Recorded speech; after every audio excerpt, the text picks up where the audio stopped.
Join us on the fearless pursuit of self-discovery and growth. This is Ivy Unleashed, a Gold Ivy production. Welcome back, everyone. You are listening to Ivy Unleashed. Andrea and I are so excited for today's guest.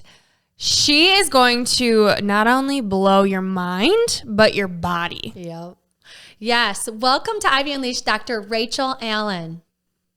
Thank you. I'm so happy to be here. Thanks for having me. Yes. We have been blown away by your book. The Pleasure is All Yours is a book that Brooke and I know, and we've talked about how we feel like we need to read it 17 more times to even grasp it. And I don't know how you fit all of this inside this book. It's got so much science and life lessons and the message to really just enjoy your life and heal your trauma and improve your relationships. I could go on and on and on. And so thank you for writing this book. It is a gift to us, and we cannot wait to hear what our listeners think about it. Well, I love hearing that because it definitely wasn't easy to do. I found that what comes much more naturally to me are conversations like this than sitting alone, toiling away, writing and editing. But somewhere in me, I have this part of me that's a writer. And but there's an element to writing a book that is also vulnerable. And so you never really know how people are going to respond. And at the end of the day, it's so important that it gets into the right hands of the people that it can impact. So that makes me happy to hear. Yeah. And, it is vulnerable because it's a topic that we haven't talked about yet. It might make people a little squirmish. I know when we first got it in our hands, we were like, this is going to be all about sex. And are we sure we really want to go here with our audience? And you being the pleasure expert, but you really don't hit on that until page 200 about. And so I would love to just dive right into why pleasure is so much more than just erotica and what pleasure truly is. What pleasure truly is our birthright. It's a life force energy. It's a way to heal. It is the building blocks to joy and happiness. It starts from within. It starts within our body and in our brain. And it's those sensual moments. It is connection with others. It can be in all aspects of our life if we choose to really see it that way, because pleasure is all around us. These pleasurable moments are all around us. Of course, there's painful ones as well. But let's just say that our bodies and as human beings, we really wouldn't have the capacity to experience something so powerful if it wasn't really important and healing in our lives. So a lot of my work is trying to reframe something that has long been seen as taboo or naughty or only reduced to sex. Yes. And I love how you start out the book that way by talking about, especially America. You for some reason, you think that we're all loose and sexual and, we have media showing us all of these sexual things. But in reality, there's a ton of guilt and shame associated with our sensual nature, our sexual nature. And I love that you kind of go through the history of America and how we've been repressed. And just speaking from my own experience, I have a mom who's very open with her sensuality. And I think just from religion maybe and just going to church that I feel that like guilt and shame associated with pleasure and things like that. And so I'd love for you to kind of touch on why you think there's so much guilt and shame associated with sensuality, especially in America. Well, our roots are puritanical. There were certain religious groups that left Europe and England because they wanted even more rules and kind of a strict agenda. And so the foundation it's not only puritanical, but it's also based in power dynamics such as slavery. And that fits into sort of my discussion in the book as well, just a bit as I talk about the history. But it is there is a lot of fear on kind of the power of the erotic. And at the time, the focus was really on having the most pious life you could in order to really get to where the pleasure is going to be, which is in heaven. But you suffer now so that you can then get to heaven later. So it in a way, yes, to pleasure, but only in the afterlife, which, who really knows what that entails, and doesn't sound like much fun living. And then there are other ways in which the roots of America are also based in really dehumanizing people. And if we think about the ways, what kind of mentality you would need to have in order to be a slave owner and harm other people, is to disconnect from some of your own feelings, your own spectrum of feelings, including empathy, and also to deprive others of their right to feel good and pleasure and joy. So I think we've had a lot of confusion around based on that. And then as we go into the Industrial Revolution, there's this real wave of work, work, work. And I think, therefore I am, and we're robots, and push yourself more. Everything's about productivity. So it's moved us, and we're really in that mindset within hustle culture right now to this day. So there has been, I think, with capitalism, this idea that it just keep doing more, push yourself, override your body, override what feels good or balanced to your body, because what's really premium is to be productive and make money and that whole thing. Yeah, and it's so interesting with hustle culture. Like, we have the most depressed, anxious, suicidal, like you name it. There's more mental health challenges and epidemics than ever. People are taking less vacation than ever, more depressed than ever. And so it's like, is this really working? Is it really working to push yourself that much and deprive yourself that much of pleasure? Right. Well, and I would say no. I guess a lot of us would also say that. It's when we think of the reliance on pharmaceuticals, all these ways in which that and I'm not shaming anybody who's taking medication, but I think just when we look at the larger trends of how, if we don't know how to self-regulate, if we don't know how to really live from our truth, then no wonder we're unhappy. No wonder we might want these different things that are going to numb us. And when we're living within some sick systems that aren't really encouraging our humanness and our body's boundaries and limits, and our need for rest just as much as productivity. Because rest, really, if we don't have any sort of restoration in our lives, it's going to be pretty hard to feel good, to feel pleasure, joy, happiness. And yet that's where a lot of people are at, and their relationships are suffering as well. And our relationships are really, it's like our oxygen. It's what we need also so desperately as humans. But if we're working all the time, who really has the energy for deeper relationships? Yeah. And you mentioned your truth, listening to your truth. And that's something that Andrea and I always talk about, is how do you even know what your truth is if you're not tuned into your body, your mind?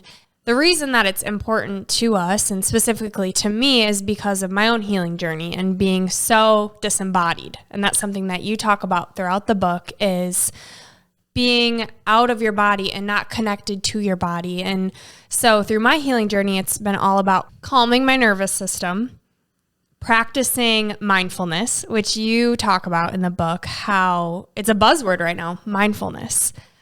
But what you talk about is bodyfulness. And so I would love to dive into what is bodyfulness, and let's talk about it. Let's talk bodyfulness. Yeah. I think it's a fun word, right? Isn't it kind of a fun word to say too? Yes.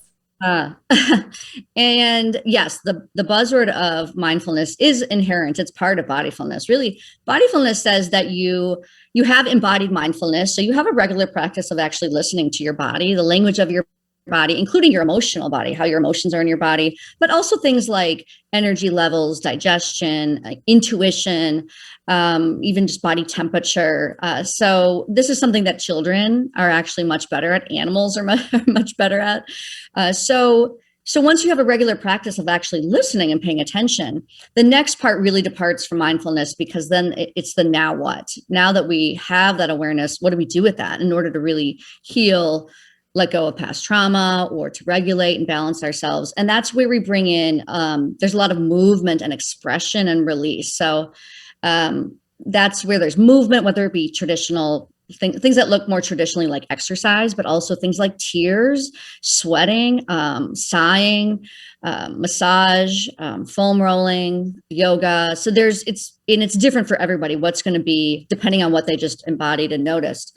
But it really is encouraging expression rather than repression. So rather than this idea that being buttoned up and holding it all in means you're healthy and that releasing means you're crazy, it's actually that no, to release is really what allows us to then recenter, recalibrate, because we absorb so much. We need to have outlets. Otherwise, we're like that tea kettle that just is going to burst open with steam. And we see that happen all the time. We see, mass shootings or other sorts of ways people just flip a switch. And there's a lot that has to do with why that happens for people. I'm not going to simplify it as, they're not bodyful, but I think you get the point. But then the real thing that then distinguishes bodyfulness from other types of somatic psychology. So somatic psychology is more body-based methods when they bring in the body as well as the mind. But the thing that bodyfulness really has that is different is that it also brings in this pleasure reclamation, given our history, given the messages that say, especially for women, that you should feel guilty if you are giving to yourself or feeling good in your body, or maybe you can feel okay, but not too good. So it's really about, like I said at the beginning, it's this, how do we reclaim these ways in which we can really enjoy being in our body, really respect it, love it. Maybe not all the time. It's, we're sick or we have an injury, but that overall, we can really like it in a way that we let ourselves receive, and it fills us up such that we have then just more capacity for others as well, rather than deprivation and guilt, or the way people flip a switch if they've been so deprived for so long and then they binge and then they feel guilty. So that third part of bodyfulness is like, how can we just embrace that we all deserve to feel good in our body? And of course, in ways that don't harm others and in ways that have balance. Yeah, I love, you have a TED Talk that's incredible. And I love in it how the way that you kind of break this down, and I think especially for women, I think it's so important. Like the receiving is so challenging for us sometimes. And you break it down into dessert. Like you're out at a restaurant and the waiter says, would anybody like dessert? What is your response? Is it like, oh, I shouldn't? Or, oh, maybe I'll have a taste, or absolutely not. I think if you think about that question, you can kind of know where you fall in line. Of course, I deserve dessert. Who wouldn't want dessert? Of course, let's get some, And I think you can kind of think about what would my response be to that and kind of apply it to different types of pleasure. So I think that's such a great way that you explained it for people to think about, how open are you to pleasing yourself or receiving? Yep. And then I even now developed, I have it on my website, a pleasure quiz, and I'm still always updating it and refining it a bit, but who doesn't like one of those little quizzes, right? Mm-hmm. And again, this one is a way to dive deeper into that question that I started in the TEDx talk. And there are people who are indulgers, there are people who are savorers, and there are people who are abstainers. And like anything in psychology and mind-body connection, we're variable. But there can be some consistent themes. I sometimes might be a little bit more of a savorer and sometimes an indulger, but in general, what is my mindset and what do I allow myself? So those are some of the questions that I think it answers for people with that quiz also. Yeah. And there's so many great quizzes at the end of the book that I'm obsessed with. So thank you for putting those in there. I know it's something that so many people will love, and I'm so excited for our listeners to get the chance to dive in deep and go through these practices. But you also in the book talk a lot about the science behind trauma. And that's something that really, it intrigues me, is that in my healing journey and in talking about how trauma gets stuck in our tissues. You have a whole section about how issues are in our tissues. And you talk about the amygdala, the hippocampus, different parts of the brain, and how unconsciously we don't remember things, subconsciously, and just all these different parts of the brain. That is fascinating to me. And I would love for you to kind of break it down into how does this happen? How do issues really, and trauma specifically, how does that get stored in our deep tissues without us even knowing it? Yeah, I think it's fascinating. That's why I had to geek out a little bit in that section of the book, because there's 3 sections. In the first section, we talked about how that's more of the history. How did we get here?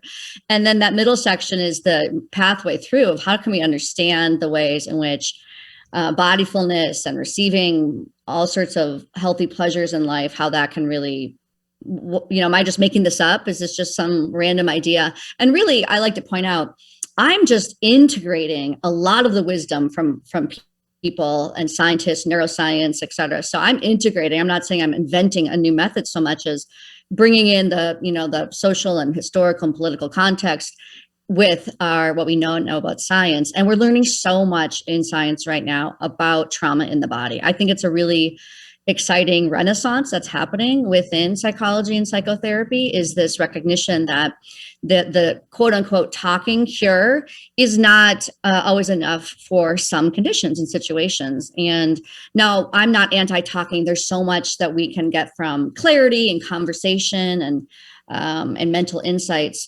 But what I've found is that people can have all sorts of insights, and then they are confused and really down on themselves about why they repeat patterns, why they might go home to their family at Christmas and have this reactivity that is as if they were an 8-year-old.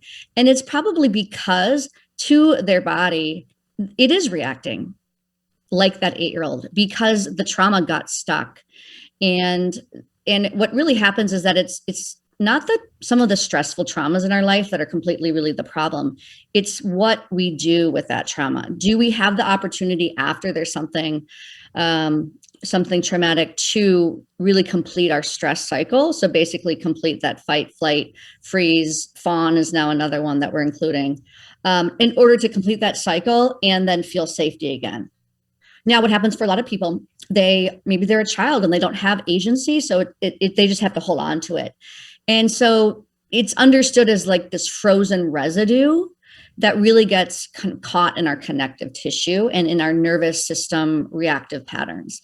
So then as an adult, what we need to do is to come into the body to sort of that raw data, the raw truth of the body from that past experience. And we need to feel safe in that moment. And then that's where some of it can release from the connective tissue and in day-to-day life, sort of reset those reactive patterns. But we need to feel like we have agency in the way that we didn't when that original trauma happened. Yeah. So are you saying, so you go home for Christmas and you're in that same environment where maybe the trauma happened, or you're around the same people in which the trauma happened. And so your body recognizes that and then it resurfaces because you haven't healed it. You haven't done the bodyfulness yet. Right. And it can be either being back with family or even just something familiar to that initial trauma. And there can be all different types of trauma. Some can be isolated events. Some can be more developmental due to caregivers. Some can be, more chronic or like a domestic abuse situation. So there's obviously that makes a difference. And there are definitely books out there that really are exclusively about trauma, and I have a resource guide for that. But it was important to mention just because it's a big barrier to pleasure and safety and ease. But yes, to answer your question, I mean, it's really interesting how our body and mind, it's always wanting to protect us. But sometimes we are stuck in the past when we go back into something that is really similar or familiar to the earlier trauma, because then it just freezes up, or it does that fight flight. It's trying to save you or protect you in the way that it couldn't before. So it's this sweet thing, and yet sometimes it's misfiring, or if we feel like it's ruling us. And so when we're not in those stressful situations, we're able to practice really listening to our body, knowing what to do and regulate our body, and to feel safety and agency and resource from our body. Then we go into the situation that might be similar, and there might be a little bit of reactivity, but we notice it sooner. We know how to self-soothe sooner. We practice our agency by maybe leaving or speaking up for ourselves, or reorienting to the here and now and not time traveling in the way that we might have otherwise. Yeah, you have a quote in the book on this topic that I found fascinating, that it was recently estimated that 60% of physical medical problems are emotionally induced. And hearing that, it's like, ooh, yes, stress. And for the longest time, whenever I would go in to see doctors, they'd say, I think you're just stressed. And I would say, well, right, because you're making me stressed because you can't tell me what's going on. And as I do this deep work of, healing from parasites and all these things, but I've done so much emotional work of working with a therapist and getting into yoga and kind of all these things that you recommend in the book. And so it was like, okay, now I know what's going on. Now, how do I get these emotions to go through me, right? I've gone through talk therapy. And so for someone who has done talk therapy, maybe hasn't, but is like, yep, okay, I got some trauma in me. What are some of these practices that you recommend people can start with just to start practicing bodyfulness? Well, I'm trained in trauma sensitive or trauma informed yoga is what it's called. So that I think is starting to increase, that there are more yoga teachers that specifically have classes that cater to trauma. So that means that they really pay attention to the pace and the style and giving people agency to pick and choose their pace, or fast or slow, or how they move, and so that I think that's what I know the best is trauma sensitive yoga teachers and classes. But there's I think if you are feeling safe in your environment, that is really first and foremost. So whether you feel safe with your coach or your therapist or somebody who can give you that co-regulation, as we call it, can help soothe you, that really can help make a difference, because otherwise you're going to be in that stress mode. But then I think it really can start simple for some people who are really not connected to their body. It starts as simple as noticing their breath, noticing their feet on the ground, bringing their hands to their center, maybe starting to get familiar with just bringing their own healing touch, noticing each of their senses and ways that they can maybe lean into more pleasurable senses, or remove themselves from things that don't feel that pleasurable from their senses. And so it's a lot of just really subtle movements, and maybe even connecting to the gut and digestion. And because if there's been trauma for a lot of people, they don't want to be in their body. To be in their body feels really uncomfortable and feels really foreign. So depending on the nature of the past trauma and violation or abuse or that sort of thing, you have to start really small so you aren't triggering people, because it's a vulnerable place. I mean, just think of how vulnerable. I mean, it's powerful yet vulnerable, which goes back to why that was so feared with our ancestors, is that the body and pleasure can be vulnerable as well as really powerful and amazing. So that's what I would say is find either a trauma therapist or a trauma sensitive yoga teacher or any sort of guide who is familiar with how to deal with trauma, that can help you just slowly start to be in your body, inhabit your body, and then from there befriend it and really recognize the ways that it's rooting for our survival all the time, if we just listen to it and knew how to release from it. Yeah, it's powerful. I'm thinking too about the people who don't resonate and don't have trauma, right? Like about those people, why is this important for them? What will bodyfulness provide someone who feels like they are connected with their body? One of the things I've been saying since I released the book is that part of why I wrote it is because everybody has a body, and everybody at least came from a sexual being. And most everybody is a sexual being, but there's also people who are asexual. And yet everybody has a story of shame or confusion or disconnection or guilt around their body and the aspect of being a sexual being. So while maybe some people don't have trauma like a capital T, I do think that I've yet to find, I guess, at least anybody who hasn't already done some of the work that doesn't have trauma, or at least some intergenerational trauma that is passed on, which is another thing that's really neat that we're learning in psychology, is the ways that it can really leave an imprint on our DNA based on our ancestors. So for the individuals that maybe don't need it, I would like to meet you, because I'd like to know who you are, where you are, how you did it. And I'm not saying we're all sick or that we're all messed up. I think it's all a spectrum, to what extent people are connected to their bodies and owning their pleasures. But also there can be too much of a thing, of a good thing, where there can be people who might say, well, I have a great relationship with my body and pleasure, only to find that they're always sensation and pleasure seeking. And it's a way to escape. And that's a big part of why bodyfulness, that second step, is how do we ride the wave of discomfort? And once we feel empowered and have agency to deal with the discomfort in life, the pain in life, then we let pleasure come to us, or receive the pleasures around us, versus grasping and chasing it in ways that then cause us more harm. Yeah. And I like how you talk about having that balance of like not depriving, not overindulging, you know, finding that like ride in the wave, like you said. And I think it's important to kind of go through the different pleasures, you know, thinking about the different categories. There's the senses, there's being playful. Like you've said in your book, you know, we have play dates for our kids. Like, why don't we do that as adults? There's your livelihood, and then there's sexual. So there's different categories. And I think that's important because, like Brooke said earlier, we thought we were just going to be learning about sex. Just being comfortable with sex is really what I thought this book was going to be about, which would have also been great. But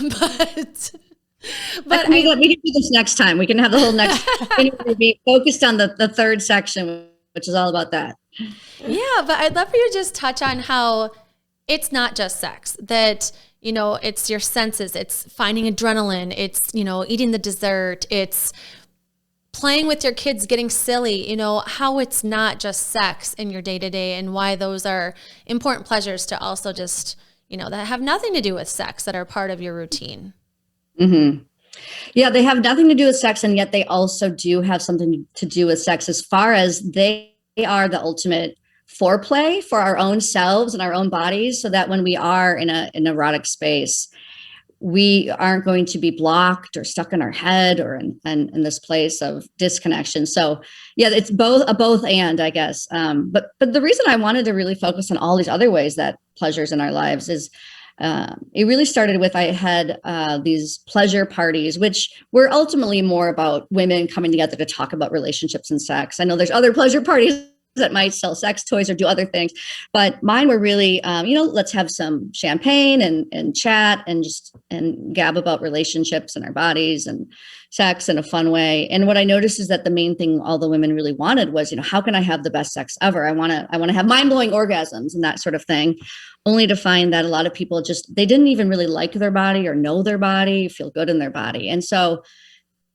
much in American capitalism is about like 3 quick steps to this and that. And it was so important to me as a psychologist to say, you know what, it isn't as easy as 3 quick steps. Let's start at the very basics, like how to like your body, how to know your body, how to receive and let go in other ways, in other areas of your life. If you can really enjoy that first bite of food, if you can really savor the ways the wind is blowing in your hair, if you can let yourself be silly and playful and not take yourself so seriously and be so self-conscious, all these different ways that then you bring that, it's a magnetism that I think that draws others to you. And it's also, there's like a confidence, erotic and sexual confidence that you have in the bedroom, because you know yourself better. You maybe aren't as self-conscious. You also probably know your body boundaries better, are more connected to your voice and expression. There's an inner knowing, I think, that's developed by allowing yourself to receive in some of these other ways and to express yourself in some of these other ways outside of the bedroom. But I mentioned it. So we said the 4, right? Yeah. Sensual, playful. There's liveliness, which is also sort of flow states, and then the erotic and sexual. Mm-hmm. Yeah, I love that. It's almost like an innocent way of thinking about it. You know, I think sometimes people squirm to think about, you know, having confidence in the bedroom. But like you said, if you're allowing yourself to let go, be playful, like not take yourself so seriously, it creates that pathway. And I'm glad you said that too, because, you know, you mentioned in the book that you grew up in a home that was, you know, very sex positive, and a lot of people didn't. And so I think that's like a good way to kind of build that skill, you know, to practice being silly and not worrying what your hair looks like, or, you know, maybe walking around your room naked, just to like get used to being freer and like being comfortable with your body. I think there's like little things that you can do that can kind of help. You know, is there anything that you've noticed in your practice that just kind of help people get more comfortable with their sexuality? If I had to really pick the main thing, I would say to embrace dancing and more flowing music. And because from the beginning of time, humans have been people who danced and sang. And So I think that dancing is a really powerful, so connecting to music and that rhythm can really help people get out of a certain part of their heads and more into their bodies. And we see that also from little kids. Little kids just, they let themselves follow the rhythm. So maybe if I had to pick the one sort of bodyful movement, I would say dance. And there's tons of different types. So maybe tango is your thing. Maybe hip hop is your thing. Maybe burlesque is somebody else's. So that would be, I guess, if I had to pick one, my answer. We had Cynthia Shockley on about sensuality, and she said that's what got her out of her awkwardness in the bedroom was she took a pole dancing class and then became an instructor. Yeah. Yeah. I keep thinking how this all really comes back to our self-worth and how we are deserving and worthy by simply being. And then as we age, we learn that that's not the case. And then we get to this age where now we're unlearning these things. And that's something that you talk a lot about in your book. And I'm curious why you think, like, in what ways does our self-worth determine our ability to be intimate with others and how that coincides with intimacy? Gosh, yeah, I think that is such a core aspect of really how we show up in all areas of our life, but especially in the more vulnerable ones. Because when we have strong or solid self-worth, then I think that we see our light and we recognize our shadow, but we don't feel any less worthy because of our shadow or those things that we're still working on. So there's a way in which we're able to take responsibility and be honest with ourselves. Certainly, this is maybe something I regret, or I would do this differently, or wow, I really learned the hard way. But it says I'm still worthy. I'm still worthy to receive and of love and of feeling good and of meaning and purpose and companionship. So that's, I think, the big difference is that there is that sense that just because maybe some unfortunate things happen in my life or I've made some mistakes, it doesn't mean that I'm any less worthy. And I think from there, people that have strong self-worth are really good at their boundaries. They're able to verbalize their boundaries, so they're not going to be those people pleasers as much. And there's going to be an inner knowing that probably leads them to make choices that are really right for them, as opposed to doing things for other people or to, again, that people pleasing or to maybe this is what I should do versus what I want to do. And of course, we sometimes have obligations and shoulds. I'm not saying we abandon them all, but I think we all know those times in which we're like, how did I get here? This is not what I wanted. I wanted to go down this other path, whether it be with a relationship or a job or something. And probably it was because we were really listening to all the noise outside of us versus our own inner knowing. And that is part of our self-worth. Mm-hmm. And I talk in the book about the question, what do I want, can be a really challenging one, especially for a lot of women, because they've been so focused on giving to others, caring for others, self-sacrificing, so that they don't even know what they want. And it feels a little startling or a little scary, or who am I to even indulge? Maybe that's too much. I want too much, that kind of thing. And so when I think for all genders, if we're able to just see that as human beings, we're all worthy of having balance between the work, but the play and what feels good. And we deserve to seek what we do want and what we desire. And desire is a beautiful inspiration for more creativity in our lives as well. And your people that love you want you to decide what you want and go for it.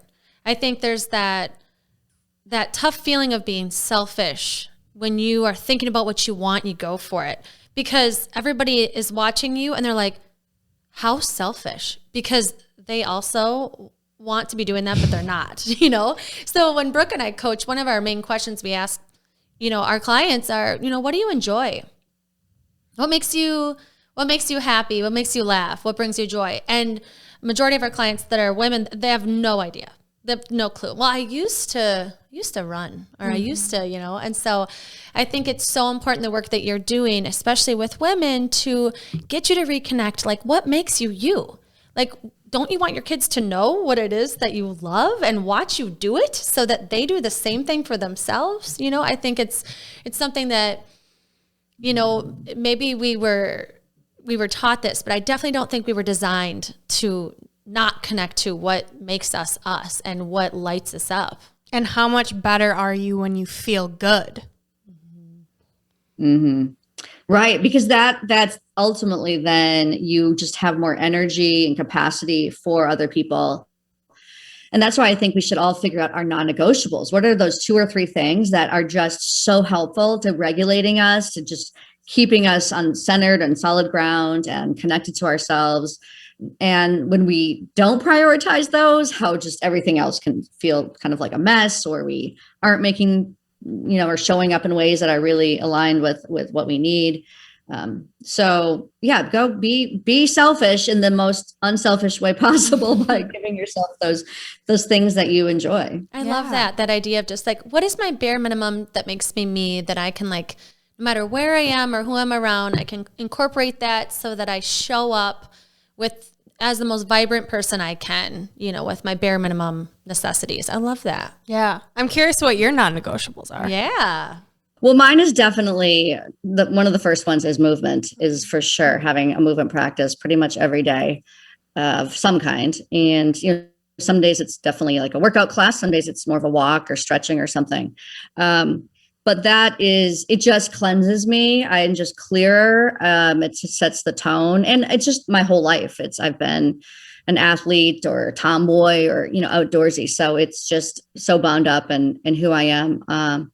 And then there's 2 others that I struggle with, but I know that they need to be there, but sleep and hydration. And so here I have my water, but I don't really love drinking water. So, and then to sleep, I mean, I just want to be a night owl and frolic into the evening, into the wee hours. And, but then I pay the price. And so I'm trying to get better with that. I have a question about your movement, because as I was reading your book, something really resonated with me, and it was a light bulb moment for me, because after having kids, I've just become a little bit more anxious than I ever was. I never considered myself an anxious person. But then when I read your book and you were talking about yourself as an athlete, and you were saying, I might have had undiagnosed anxiety that I was fixing with being extremely active. And I'm like, oh, was I doing that too? Like, was I just running really far anytime I felt anxious and then it kind of went away? So I'm curious, your take on that, whether you feel like you had something undiagnosed and you self-medicated with movement, or like kind of where you're at with that. Right. Yeah. For me, it was ADHD that I think I was medicating without knowing I had it. And now I look back, I'm like, well, my dad, I have other people in my family, I see it, but growing up as a kid, you don't know any different. And I was definitely a goody two shoes. I mean, I got, all A's, and I, really excelled in a lot of different activities, probably too much. I probably actually needed to be more of a kid and have more pleasures. But I think the only way I was able to do that with some mild to moderate ADHD at the time is that I was engaged in really dynamic sports. I mean, cross-country skiing. I mean, you are breathing hard for a long period of time, using all your muscle groups. So these real endurance sports, triathlons, I mean, you are as focused and present as you're ever going to be in your mind after exerting yourself in that way. So my body led me to it. I let it lead me to it. And so it helped, and it served me in that way. Now as an adult, it's a little harder just because I'm sitting for many hours at a time with clients, although I do a lot of walking and talking and yoga and movement with my clients as well. So that's what I think. What I was just, without knowing it, was medicating the healthy way growing up. And how is it now? Like, are you just active enough now that it's at bay, or have you had to do any additional therapy for it?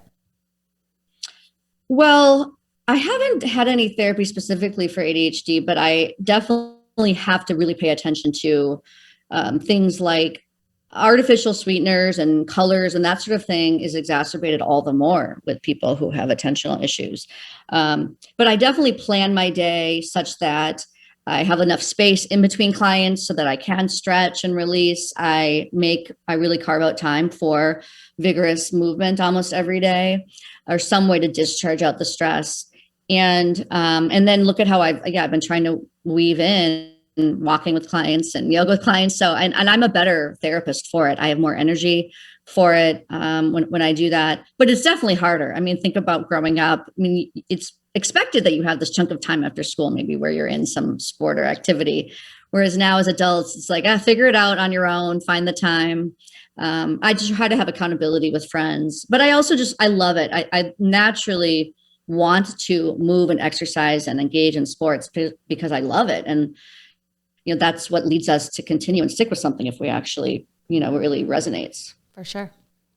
Think about the people listening who don't like exercise, because you talk so much about movement in your book, and it's something that I found so healing is running and yoga and having a variety of different movement, and just how much it's improved my anxiety and my digestion. And I feel like when I'm moving, like if I don't get movement in the day, I feel just stuck, and it takes even more like force to get me going. But once I'm going, I'm like in my groove. It feels great.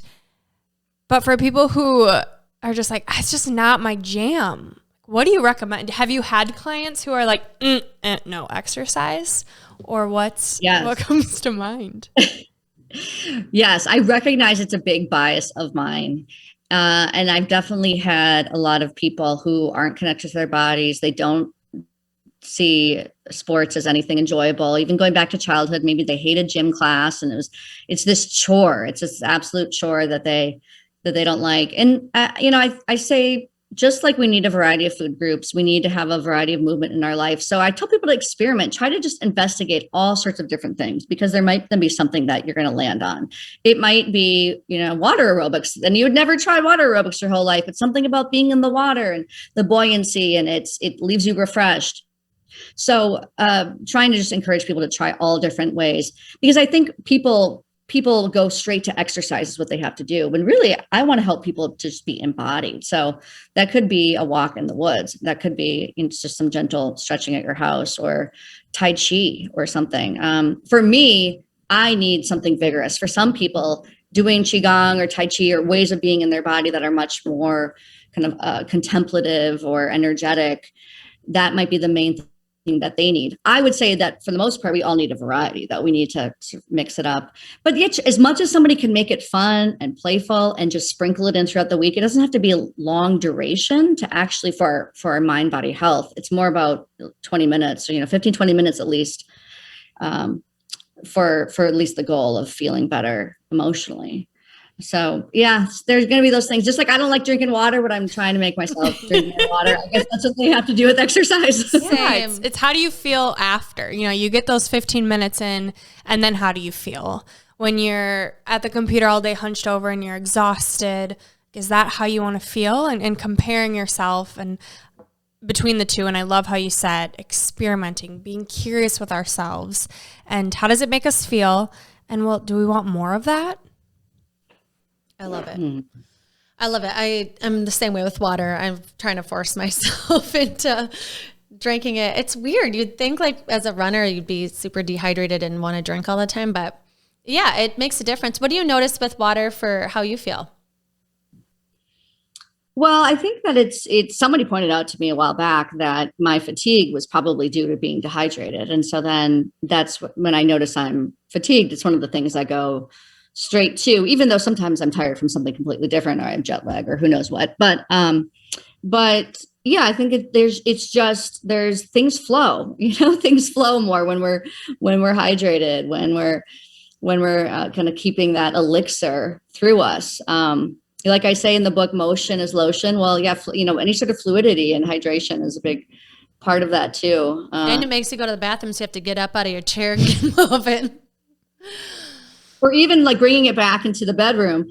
I always tell people too, like have water by your bed, not just because being hydrated is important, but we're going to go into something I don't know if you'll need to edit it out, but you say you're going to have a little fun, give somebody a blowjob. You don't want to be dehydrated. You don't want to have like a cotton mouth. You always want to have lube of different kinds by the bed. So water and maybe other types of lube, some coconut oil, that kind of thing. So I just went there. No, I was about to go there. So Thanks for kicking it up. At the end of the book, you have a chapter all on erotic pleasure. And, I would love for you to share just some tips for our audience. Maybe go-to tips that you give your clients, your favorite tips. Share some erotic pleasure tips. Yeah, pleasure tips to have better erotica and erotic moments with your lover. Yeah, I think that one of the things that we know is that in the beginning there's the dopamine and the excitement, and then that can shift a bit as we have been with somebody longer. And so a big tip that I think all couples therapists would agree on is to keep looking for ways to invite novelty into the relationship. I don't care if it's that neither of you have gone skydiving before and you go skydiving. Now that's a pretty extreme example, but really anything. It could even be just going to a new part of town or eating kind of a different type of cuisine than you normally would, but keep really applying some new experiences together, things that maybe neither of you have done or certainly done together. So that is important. Is that for the dopamine, like to get more like to restart your relationship and get that dopamine hit that you had when you first started dating? Yeah, it does. And it's shared dopamine. You're sharing the experience. So it's so different than if one person goes and does this something that really is more novel and exciting and comes home and talks about it, right? That's so different than both people viscerally, embodying it together. Or it doesn't even always have to be so dopamine induced. I mean, even just couples that do a dance or yoga class together. I mean, they're in their bodies together in these other ways as well. They're moving, they're flowing, they're in these visceral moments and in their senses together. So those would be a couple of tips. Also, I would say another thing that a lot of couples and relationship therapists agree on is that there can be so much emphasis on orgasm and climax to a detrimental effect, such that it leaves people really in their head, performance anxiety, or, am I doing it right or wrong? Or am I going to disappoint them if I don't get there? And so a lot of times, not only does it make people stuck in their heads, but it really leads the two people to not maybe enjoy the journey or the process or some of that playfulness or the sensualness of a massage or being silly or just kind of slowing down and exploring some other ways to kind of be with one another, because we just go kind of straight to like all right, just take off your clothes and let's kind of do our usual position. And I recognize people are busy. People have also, a lot of people are tired, but it doesn't always need to be about penetrative sex that leads to climax and orgasm. There's so many other ways to have that intimacy and bond and feel erotic that can even be part of snuggling or these other ways in which touch is involved. And then you still have that oxytocin, that bonding hormone. So even though I'm a sex therapist, I don't want to shame or guilt people into, just have more sex. It's really about what is intimacy to you and how can you just maintain the bond in a lot of different ways. Yeah. That connection. Mm-hmm. Yeah. And I've been working with a coach, and I actually got to bring my husband in on one of our sessions, which was amazing. But we talked about intimacy in it. And I realized a huge part that was missing with us was communication, like fully communicating what you want and why you're struggling to like get in the mood, And so that way, if you're like more open and honest about, am I really tired? Is it just the time of day? Do I need something from you? And I think sometimes it's hard to talk through what you're actually feeling. And I feel like if we did that more, it would kind of like loosen everybody up about like, when do you want to do it? Like what time of day is even good? Especially when you have kids, it's so hard to like figure out when that's going to happen. And so I think for us, like communication is definitely helping to talk about like what we want, when we want it, how we want it. Those types of things is definitely helping for us at least. Why do you think communication is so hard? Well, nobody really grows up with classes on emotions and then from there, how do you share your emotions? In fact, we're, especially for boys, taught to don't have strong feelings, unless it's anger, and certainly don't share them. Whereas for people socialized female, there's more of an acceptance that you do connect to feelings and share them. But I think that one of the biggest breakdowns, and this is looking at a more heteronormative model. So I'm talking about people, a male and female, but males are raised to be disconnected from emotions and females are raised to be disconnected from their bodies. And so then when there's that partnership, there's just different ways of missing each other, of just not really, one person wants to talk, and to have an emotional conversation might really be what is a turn on for them. Whereas the other person is terrified. They don't even know how to access their emotions. And so of course they shut the other person down. That leads them to feel, rejected. And there's this cycle. Whereas then maybe he really wants to be playful with her body and give her a massage, but she's shut off from her body, or she feels it's associated with feelings of being a slut. So I don't want you to massage me. And then he feels rejected and turned off and moves away. So it's kind of messed up that this is how we've devised how males and females are supposed to be, because it's such the antithesis of a lot of connection. But it doesn't mean that we can't change that as adults, and we can't, rewire that and work on that to get to a place where there's more honest, vulnerable, direct, real communication. And there's also, though, recognition in the field that there's some things we shouldn't share. There's such a thing as oversharing. Sometimes can be too much with our relationships, but I know we're not really kind of talking about that, but I just had to make a note. Well, I feel like that gap is where you come in. Mm-hmm. That you are, I feel like, put on this planet to fill that gap, of not only connecting us to our body, but to each other. And just such a great point. Like, how are we supposed to have this conversation with each other when we're both cut off from those things? And so I just want to reemphasize that this book is for women and men to read, and that there's so much science behind why we have these disconnects, and that we do have the power to change it. And something you said earlier that was really powerful was, kind of ownership of, if you're thinking and you're tuning into your body, you can kind of own why it's feeling the way it's feeling. You can get curious about it, and then you can do something about it, and not blame, your husband for, wanting a massage that leads to something else. Mm-hmm. You can think about, like, why am I uncomfortable with that? What is coming up for me? And how can I get curious about that and kind of think about what emotions are coming up and why, and then maybe do talk therapy, maybe get into yoga, hire you. I don't know what you need to do, but kind of owning that these things may feel uncomfortable, but they don't have to be. Yeah. And you're reclaiming that agency that you keep talking about. And when you are whole on your own and your significant other is whole on their own, then you become one together. But you talk so beautifully in your book about how you can't change people. You can't fix people. The only thing you can do is take ownership of you. It starts from within, and it starts by reconnecting to your body, who you are, what you want. And it's true, we're not taught these things in school, and that's why it's so important now.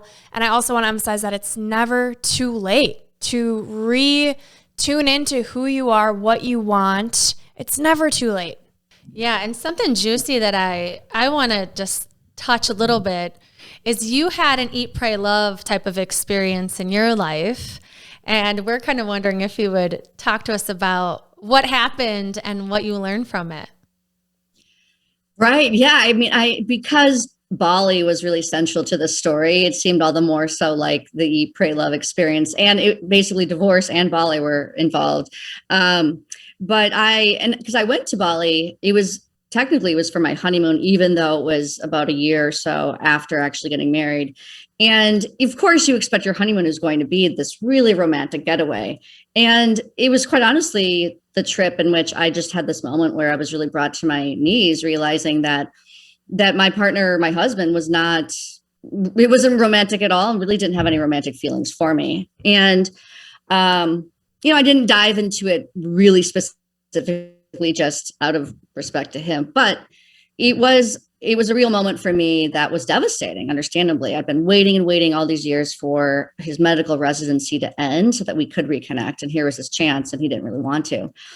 And we ended up getting divorced, and I went back to Bali several years later for a yoga retreat. It was my favorite musician, one of my favorite musicians, Michael Franti, and one of my favorite yoga teachers, Sean Korn. And it was really kind of this last minute decision. I just felt it seemed right. And I'd already just led a few of my own retreats, so I really needed to receive myself.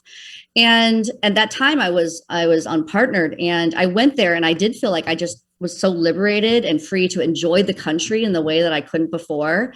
And it was also an opportunity for me to really look at the ways my life completely flourished since I got divorced, because as sort of the doctor's wife, I was really so focused on him and the relationship. And getting divorced, I really turned to a spiritual path. So my spiritual life really grew, my business, and really, my private practice and business really flourished, and made a lot of new, amazing friends. And so it was just these neat bookends of seeing how sometimes letting go of something, as painful as it is, it's really though making room for something else and something, truer to me.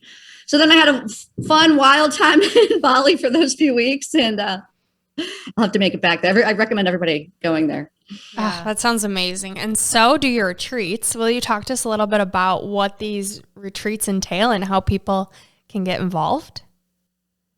Yeah, retreats are, I feel like, a fast track to really resetting, because they're usually a Saturday to a Saturday, although I have done and will continue to do some long weekends in the future. But in that week, you really just strip away some of the stress, because somebody's making all these really amazing meals for you, really nutritious, but tastes so good. You have all of the sunshine, which I know in the Midwest and these Northern hemispheres, we don't get as much of during the winter. There's movement, there's adventure, there's meeting new people. It's like adult summer camp. And I loved going to summer camp growing up. So maybe there's no surprise that I like to lead these now. And then I also give people a lot of unstructured time to fill it as they want. If maybe they want to go surfing, maybe they want to take a nap. But we do have a yoga class every morning and a meditation class before dinner. And it's been really a great experience. And it's not something maybe everybody has the time or the money or inclination for. But for those who decide to do it, it seems like it's been really transformative and meaningful. So one of the most highlighted pages that Brooke and I highlighted almost every page in your book. It is so beautifully written. I can't say it enough that everybody needs to read this to better their life. And also in different seasons, right? Like Andrea and I are 10 years apart. She has kids. I don't. She's married. I'm not. And it's something that in every different season of life, like you're going to want to pick it up and reread it, because there's science, there's tips, there's so much that I don't think you can grasp it in one reading. You have to go back to it. I read it 3 weeks ago and I want to read it again already. I was like jealous. I was jealous that she had it all week. I was like, I read it back. But so there's this passage in it on page 88 that I wanted to read. And it's, the fact is we want to reconnect. We want more fulfilling relationships, and we want to feel pleasure in our bodies, free of shame and embarrassment, in real time, in real life. But we don't quite know how. And Brooke and I related to that so much, and this book tells you how. It tells you how to reconnect to yourself. It tells you how to reconnect in your relationships. And so we are so thankful that you wrote this, that we got to meet you, and we just hope that others get it, read it, share it, and we want them to know how to find you and how to find your book. So can you tell our listeners where they can find you? Yeah, well, I would say, I guess the one-stop shop of my website is probably a good place to start, which is drrachelallyn.com, Allyn with a Y. And then my Instagram is the same, just all one word, Dr. Rachel Allyn. And those are probably the main. I mean, I have like a LinkedIn as well, that kind of thing. But you can find info about the retreats, other sorts of media things. Oh, actually, I guess I'm also now, as of today, literally as of today, I am now a contributor to the Psychology Today blog. So they asked me to do a regular blog for them. So there'll be a little more writing. Congratulations. That's incredible. That website's awesome. I use it all the time and refer our clients to to find therapists. From there. Awesome. Yeah, they're great. They've been around a while. So yeah, I think that's probably the main way. And I mean, I'd love to do more of a book tour. We'll see how things shake out pandemic wise. So, but it's been great to join some people's book clubs or women's circles, or that's always a ton of fun for me. If you guys know anybody or anybody listening has a book club or a women's circle or something, I always love joining and talking to people. I will start a book club just to have you in. I was going to say, this is the perfect book for a book club, because I mean, you're going to need 5 hours, so get some good bottles of wine, but there's so much to dive into. It's something that we need to be talking more about. And so thank you again for this. It's been such a gift. You are such a gift.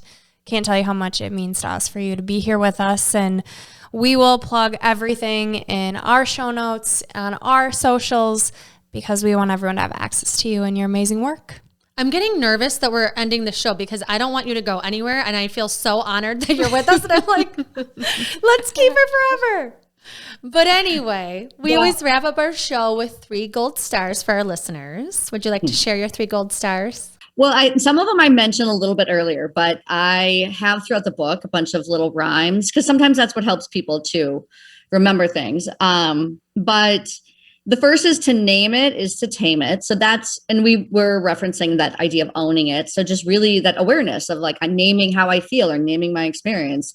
And that sometimes we think we need something fancier than that, but actually just acknowledgement. Not only is it huge just for our own self-awareness, but it actually, the energy of the feeling feels soothed. Like, you heard me. I don't have to speak up, that emotion and that feeling. So there's a sense of sometimes that's as simple as that. Maybe you don't have time to be more bodyful than that, but just see if you can kind of name where you're at and how you're feeling and your emotions.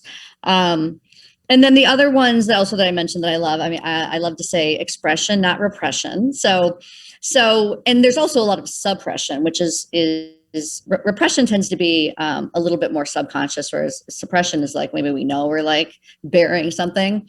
So expression, as far as rather than just hold everything inside, maybe just sometimes let out a sigh or shake out your hands. Or I always joke, like those weightlifters you see at the gym that are like, as they lift their weights.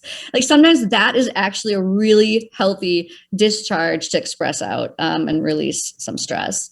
And then the other one I also said, which is movement is medicine. Just try to find whatever sort of movement is your medicine and not at the expense of rest. I'm not saying, if you're exhausted, maybe sometimes that's what you need as your medicine, but those are my 3 main gold stars. Those are awesome. Your 3 gold stars remind me of one of the quotes in your book that's actually unknown, but it's, if you listen to your body whisper, you never have to hear it scream. So good. So good. I love it. Yes. I wish I said it. Us too, because that's how I feel. Like going through what I went through, now I'm like, yes. I'm like, okay, what do you need? It's that compassion. That's what has been so huge for me, is befriending your body, that compassion piece that I think everyone needs to. No more powering through. Yes. Listen to the whisper. Yes. All right. Our next segment is Unleashing Ivy. So these are our rapid fire questions. Are you ready? Oh, okay. Sweet. I'm ready. Okay. So first question is, how would you respond to someone who thinks if they overindulge in pleasure that they'll lose self-control, they'll gain weight, etc.? Oh, right. Well, that makes me think that they probably have either had times where they did, or they were raised and told that they would. So if it's the latter, I would say, give it a try and see what happens. Like, can you actually make space for and allow yourself to receive what feels good, and that it's not going to be the end of the world if you did overindulge a little. You just wake up the next day and you sort of get back to probably your overly rigid life. But that idea of people catastrophize or think the worst, sometimes it's like the fear of the fear is even, and the anticipation is the worst part. But maybe just give a try to indulging just a bit and see if you can kind of enjoy it and recognize the world won't fall apart. You might actually just the opposite. Yeah. I think of food, like people thinking if they allow themselves to have some ice cream, they'll eat a whole gallon of it, It's like, you probably won't. Mm-hmm. But I think that we're meant to have a little indulgence now and then. I mean, at this point, like I recognize that around this time of year, I probably November, December, put on like 5 pounds. And then by spring, early summer, it goes off. And I don't stress. I don't sit there and feel like, oh, I've overindulged or what's wrong with me. I just recognize it. We're human animals. We have all these cycles. We have fluctuations. We indulge a little bit some days. And then we have those days where maybe for whatever reason, we really didn't get enough sustenance. So trying to trust the process of what our body's telling us. Now, sometimes cravings are very much about emotional needs that aren't being met. And, that's maybe a longer answer that I would obviously help somebody with. But yeah, I'm so glad you said that. Yeah. Well, and I think too, the wave that you ride, I think you talking about that with the moderation and indulging here or there, people have this fear that they won't be able to stop. But in reality, it's like, just like you said, why don't you just try indulging here or there so that you can be happier in general? Then there won't be anything that's so extreme. You won't want to go way off here or way off there. You're just going to feel better because you trust yourself. You're listening to yourself. If you trust yourself more, you'll be happier. And then a little bit of ice cream here, there is not a big, there's nothing to be afraid of. You don't have to be afraid of yourself. You can trust yourself. And I think it's building that and riding the wave, like you said, allowing yourself the seasons of life and enjoying life along the way with pleasuring yourself. Yeah. And I mean, the scientific name for that ability also to really regulate with a lot of different things like, alcohol, foods, called interoception. So that's that real deep awareness of like, what do I need right now? Or what's my set point? Or it is an inner knowing. And they've done research looking at how powerful yoga is to help people cultivate interoception. And that for a lot of people with eating disorders or substance abuse, that there is something off with their interoception. So sort of the normal cues that say, okay, enough, stop, aren't there. So, but it can be rebuilt, but that I think can help take away maybe some of the shame people feel that, okay, you weren't a bad person. It's just that we have to sort of fine tune this connection between all these different systems in your body and your brain and what's driving you towards it. I love that you just said that. Yeah. And that's a concept that I never heard of. And so when I was reading in the book, I was like, this makes so much sense. So if what Dr. Rachel just said resonates with you at all, just another reason on top of the 5 million to pick up this book. I feel like I really got to know you in the book with your life experience that you gave talking about. And something that I could really feel is that you have this courage to express yourself. And I know that you came from, like we said, a sex positive home, but you're walking around the planet now telling people to enjoy sex and enjoy the pleasures of life and tune into your senses. And so I'm curious what you feel kind of gives you that freedom and courage to express yourself and to try all of these things that, most of us are kind of skeptical of or wouldn't go out and try. Well, I think back to what we were saying. Thank you, by the way, for saying that. And just this whole show, thank you. I'm like, ooh, my ego was feeling really good. But back to what we were saying as far as the ADHD, I think part of ADHD can be sometimes there's an impulsivity. And fortunately, I have more of a lower grade, kind of mild version of it. But I've lately been joking with friends about how we hear a lot of messages about being vulnerable and putting yourself out there and taking risks. And then I actually do that naturally. So for me, the practice is sometimes saying no, or sometimes maybe really thinking through, I maybe have better judgment before you say or do some of these things. So my natural disposition or temperament, I guess, is to seek new things or to really express myself and put myself out there. And sometimes actually I probably shouldn't. So I think it comes naturally. And I've definitely had times where I've face planted or people didn't receive me and who I am. In fact, the more that I have as a woman really been owning my body, my sexuality, my right to feel good and travel the world and be independent, the more I've found that I actually really threaten some other women and have, there's been some backlash. And so that's been an interesting thing for me to just sit with and understand of how I come across. And it's like that idea is, you might be too much for some people. And I'm not going to change who I am, but it just makes me a little bit more aware of the ways I do put myself out there, that it can be confrontational and too much for some people. So everybody has their own pace. So I've had to really separate that from, allow myself to be who I am, but also recognize sometimes maybe temper it a bit or check in with sort of the state of things, the room, read the room a little bit better. Even though I believe we should always be as authentic as possible, sometimes we just need to dial down our authenticity just a tad.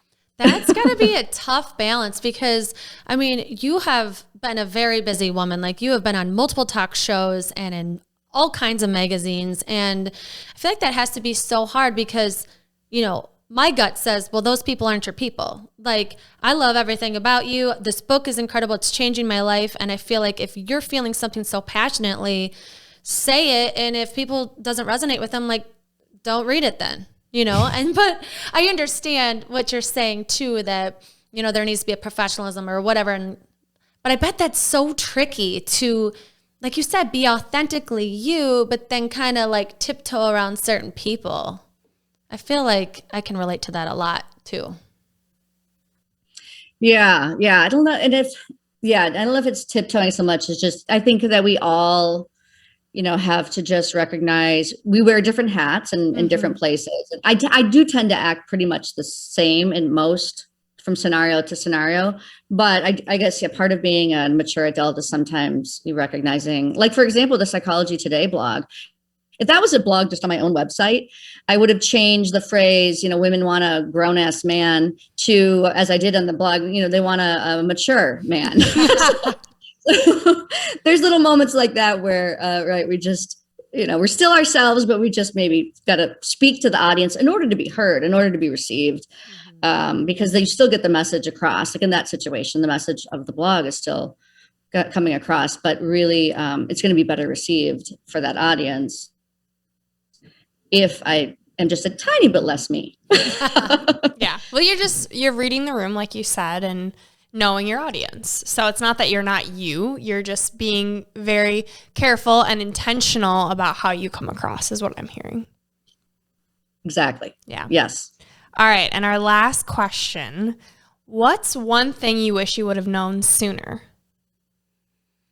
One. I had to pick only one.